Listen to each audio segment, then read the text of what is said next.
Yun, pag naka-altis ka, parang bababoom! Wala ka nang gagawin, di ba? Talaga maganda. Ayun, kakain muna kami. Sige. Sige, pare.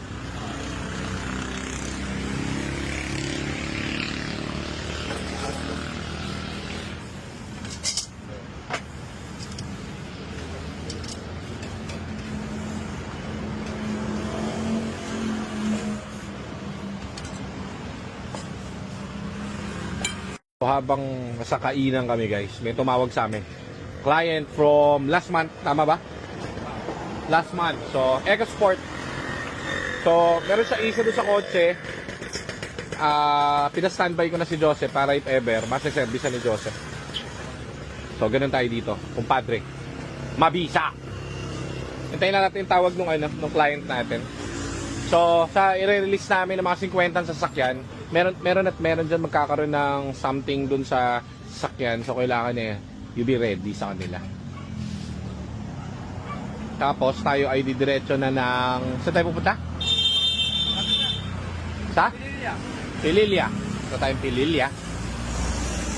So, kadalasan, kapag nagpalit ka na kami ng trani ng mga ganyan, wala sa ating bumalik na nagkaroon ng issue ulit dun sa trani, Mga sensor lang. Ang nagiging problem nila minsan, yung pag-lobat, Pagka kunwari, hindi mo ginamit na isang buwan yung sasakyan, tapos pinaandar mo bigla. Tapos biglang, umandar ka bigla, Lobat yun hindi pa kargado yung yung battery nun. So, bitin pa yung power ng ng mga computers nun. So, anong nangyayari, habang tinatakbo mo, bitin ng power, nagkakaroon ka ng issue. Ganun yun. Kaya kailangan, mas maganda kung laging ginagamit ang mga sasakyan para laging tip-top condition.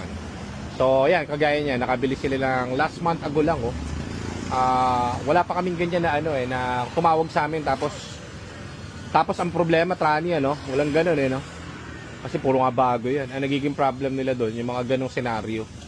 Yung kapag di mo ginamit. Daming charger. Tapos minsan kapag kunwaring nagpagas ka tapos may tubig yung gasolina mo, Yun ang mga nagiging na-encounter namin sa mga after sales natin, ganun.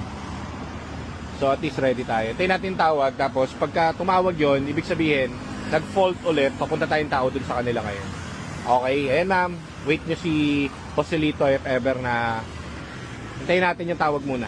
Kasi na-reset niya pa yung pinakarga pa natin yung sasakyan niya. Di ba naman nakakabili sa atin after 3 months, 4 months, battery, Kaso pinapupuntahan ko na lang din kasi hindi nila alam kung paano tumawag ng Motolite. Meron guys service sa Motolite, yung jam start yung kotse yung gano'n. Tawag doon Motolite Express. Oo. 24 hours. 150 pesos yata yun, 200. Gagano nila yung kotse mo, pak! Jam start para bumukas. Mga mga minor problems. Pinapatulungan ko yun kasi ang problem, yung ibang nakabili doon, hindi nila alam kung saan dadalhin, hindi nila alam kung ano ang gagawin. Imbis magpanic sila, papunta ka na lang tao doon para matapos dahil easy lang yung magiging problem nila doon. Kaya kahit isang tao lang, pwede ako magpa-deploy doon para barurutin yung kanilang mga sasakyan para all goods. Okay, so tara, biyahe na tayo ulit. Let's go! Patay yung kalabaw, pare. Patay yung kalabaw, puta, kawawa.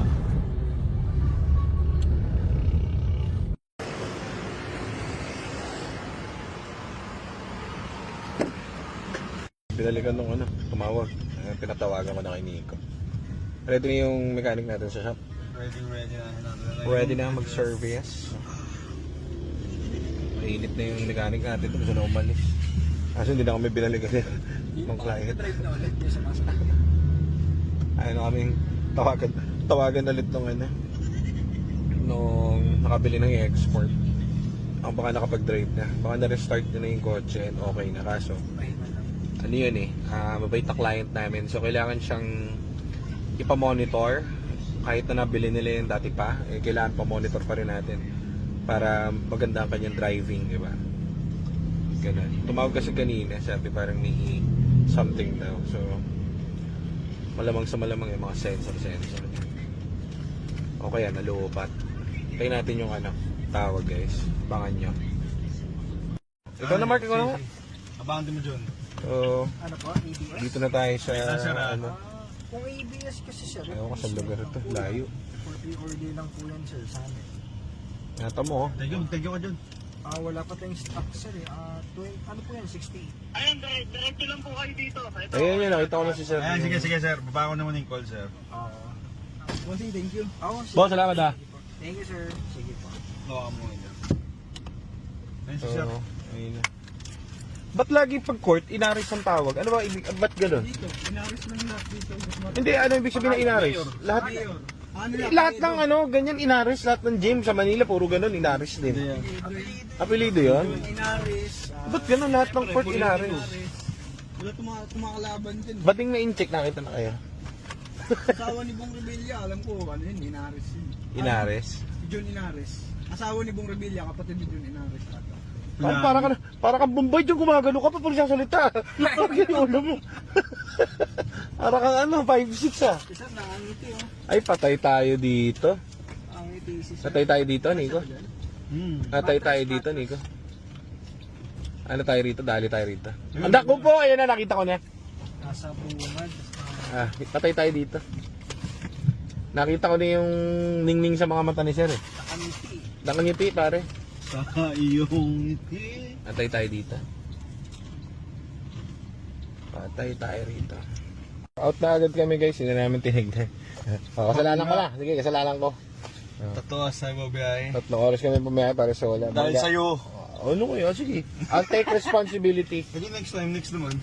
Take a responsibility. Hindi kasi ano. Hindi naman Hindi sinabi bang naka ni airbag. Tsaka lukot-lukot yung hood. Kitang hindi, lukot-lukot yung katawan. Yung buong katawan ng kotse, lukot-lukot. Alam mo may bangga sa harap kasi yung hood pagkaangat Sabog yung airbag. Oo. Kaya nga pinalitan yung hood Tete nga. Ayan guys, may mga ganun talaga na nagbebenta ng kotse. Hindi declare. Hindi dinideclare. So, layo Parang na yung last dyan. week. Walang papel Saka sa pala. picture, ang ganda sa picture. Nakita namin yung kotse, parang ano eh. Kumbaga, paano ba explain? Wala sa picture lang. Parang ano siya, ang sinadyang picture, nung dalaga siya. Ngayon, yung nakita namin sa actual guys, parang ano eh, 7 araw nang naaagnas eh. Parang natsugi na, na-stroke, tapos inaagnas na. Parang ganun. Ang saklap eh. May bangga pa. May bangga. Oo, hindi pa pala na-stroke. Pinatay pala. Inano, minasakir. Actually, buo palibot. Paikot-ikot yung kotse, parang gumulong. So, larga na ulit tayo pabalik. Let's go. Wala, hindi na ako nag-offer. Oo, tara. Gumulong-gulong. Airbag eh. Naka-deploy. Kaya pala yung hood palit. Palit buong hood. Sir, hindi pala ano, hindi nabanggit sir. Ano? Airbag pala. Sabi niya, oo. Hindi na nagsalita. Hindi na nagsalita. Hindi na nagsalita. Sinabi bangga. So guys, good evening. Ito yung new arrival natin na Ford Fiesta. Color silver, manual transmission, 2016 model. So, ayan. Sobrang napakainam naman. Ang temp ay 96. Sobrang lamig ng aircon. Ito lang yung tama. Pero yung the rest, okay naman yung paint. Stock na stock. At alaga ni Sir. Mabisang mabisa.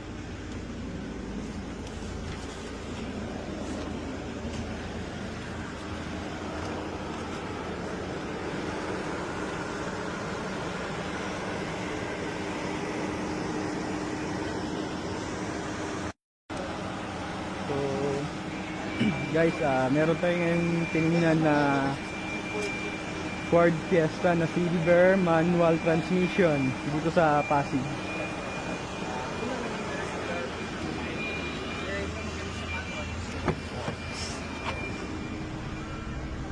Okay naman yung loob niya, sariwa. Bango.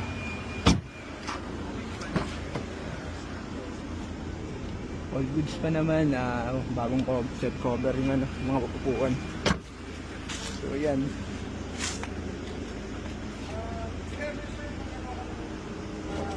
Okay naman, all goods tinest-drive namin. Ito lang may tama. Papapaint lang natin. So the rest okay naman. Stock paint.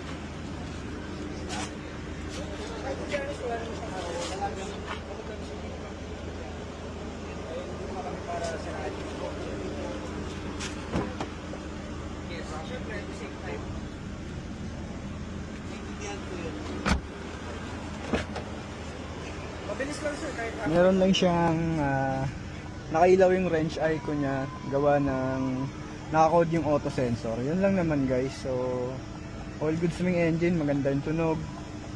Actually hindi naman masyadong ano yung transmission nito kasi manual po to guys, manual. So yan, 89 lang yung temp niya. Kanina pa to naka-start. So okay, all good. So yan, mga nagkasundo na sila Kuya Nico sa price.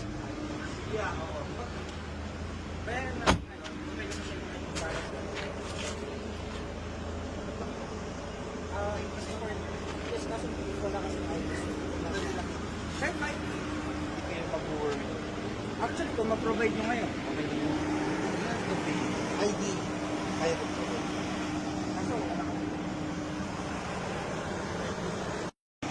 Yan, so done deal guys, 2016 Ford Fiesta. Ay, ito po. 25 ka. Po. Yes sir, Christmas po. Ang ganda ng birthday mo.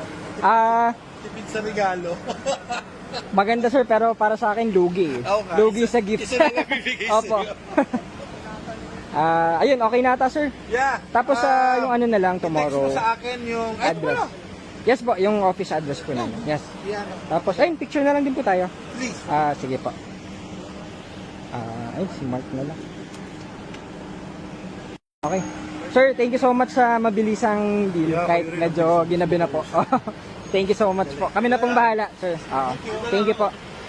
Kami na Send kahit mo na lang sino. tomorrow yung kailangan nyo. Yes sir, please. Opo. Tapos text or message Yes. po doon sa page. Hopefully makita yung spare key pinapahanap. Sige lang sir. Okay. Sana po makita. Sige. Sir, thank you. Mauna na po kami. Busy rin po ata kayo. Thank you po. Malapit na ako dito.